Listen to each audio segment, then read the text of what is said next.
One of the key practices in the Christian tradition is hospitality. It goes back to the first Christians who felt a call to be a people who welcomed others. Welcome others in all sorts of ways. They were to welcome the stranger and the foreigner for sure. That went back to the earlier stories among their own people, right? The ancient Israelites were called to be a people hospitable to the stranger because they have been strangers in a strange land. And so these early Christians who were Jewish people took that kind of ethos and then took it another step. They were to welcome the other, the Gentile, the stranger, the one who did not believe like they believed, the one that was kind of just coming for a season, the sick, the imprisoned, and they were to welcome them as they would welcome Christ. In fact, they kind of took seriously that passage from Matthew 25 that said, I was hungry and you gave me food. I was thirsty and you gave me to drink. I was sick and in prison and you visited me. They took that kind of way of thinking and decided that they wanted to live in this way, in this hospitable way. So what does it mean for us today to practice hospitality? Not just any hospitality, but what I like to call radical hospitality. And first, we need to remember the word radical means at the root or to the root. So what does it mean for us to practice the kind of hospitality that's to the root of who we are as followers of Jesus? We know this word is interesting in and of itself. The root word is hospice, so we have, for example, hospital.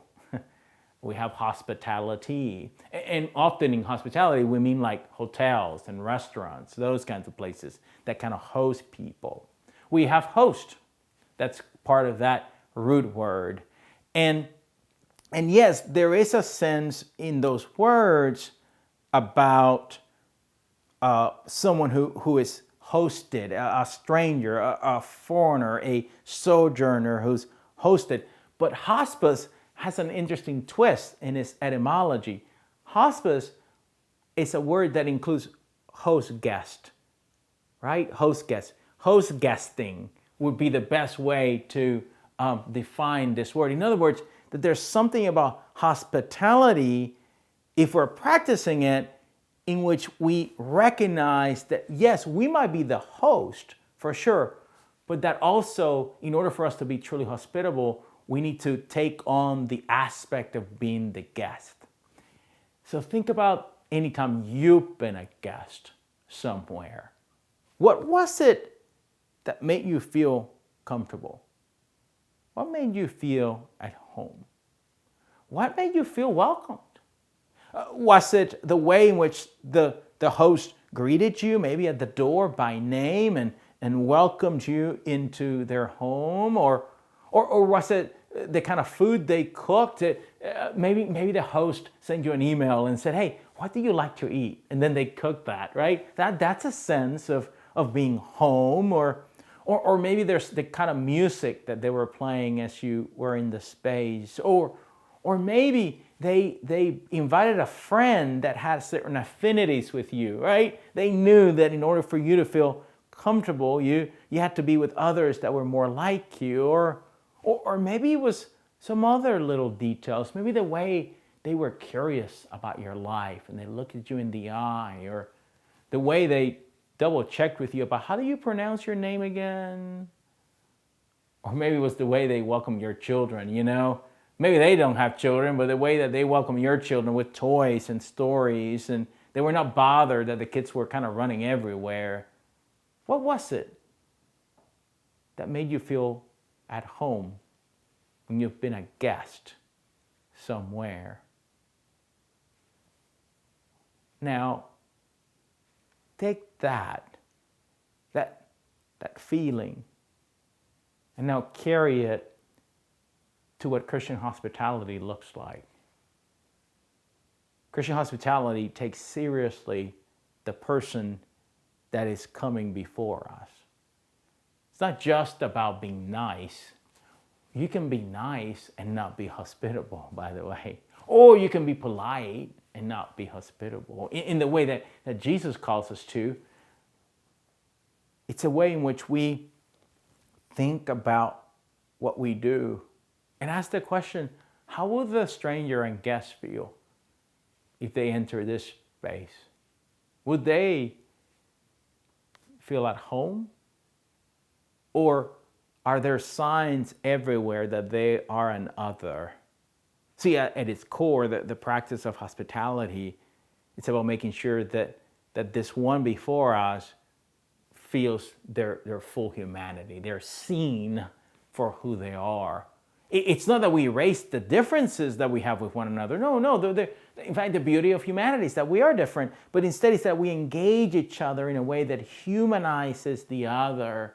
And in the coming into the space, and into our lives and into our churches, that we recognize that other has something to bring to the table. They have something that they bring, that their presence, it's important to us. That, as I often say in churches, that the presence of that other means that we're more whole because they're with us. In other words, we're incomplete without that other. That means that radical hospitality has challenges. I know we all get nervous before strangers. Often our desire for safety and our concerns for that keep us from welcoming that other. So we need to work through that within our own selves. We need to make sure that we check in on that within ourselves. And are we seeing danger everywhere? Because the truth is that if we're to be a people of radical hospitality, we have to be willing to take risks. Being a host guest is risky. It always is. Think about what Jesus tells us in Matthew 25. I was a stranger and you welcomed me. I was sick. I was sick and imprisoned. And you visited me. So there's something that's always risky about this proposition. So we have to be willing together. If we're to be a people of radical hospitality, we have to be willing to check in to that sense of safety within us and asking the question, is our sense of safety keeping us from engaging one another in the ways that we should? And then we also need to be willing to be risk takers in other ways. For example, if you notice in Jesus' talk, he says, you visited me. So there's often the moments in our life, if we're to be a people of radical hospitality, where we actually go somewhere and put ourselves in the place of the guest. And I think that's probably one of the best practices. If we're to be a people of radical hospitality, how often do we put ourselves in the place of the guest? Or are we always just wanting to be the host? Do we always want to have people in our turf, on our terms, right? Well, if we're to be radical to the root of holy hospitality, then we have to be willing to go and put ourselves constantly in the place of the guest, constantly curious, constantly that riskiness of that helps prepare our hearts and minds for what it looks like to truly host someone in the way that Jesus would host them. This sense of transformation that holy hospitality brings to us, it's rooted in that encounter. When we're willing to enter into that encounter with this other human being, we then see their life and their own sense of the holy and their own sense of mystery and awe and their own sense of wonder. And so in this moment, in this encounter, in this radical hospitality, then that encounter begins to then transform each of us. We seeing the holy in new ways, the divine in new ways. We see our own lives differently from the ways that others can give them to us, mirror to us. And in that sense, over time, imagine it. Just imagine it in our churches, in our families, in our workplaces, in the marketplace, in this way of radical hospitality, in the risk-taking way of radical hospitality. Then all of a sudden, we strengthen our own humanity. We strengthen our own sense of what God is up to. We strengthen the knowledge that the Spirit is with us, no matter who we are or where we are. We getting a deeper sense of this woven tapestry of being human in the world, of a God that's still at work, weaving us together, that Spirit that we so often talk about. So people of God, pay attention, be willing to take the risk and practice radical hospitality. And then we together practice it together for the life of the world. Amen.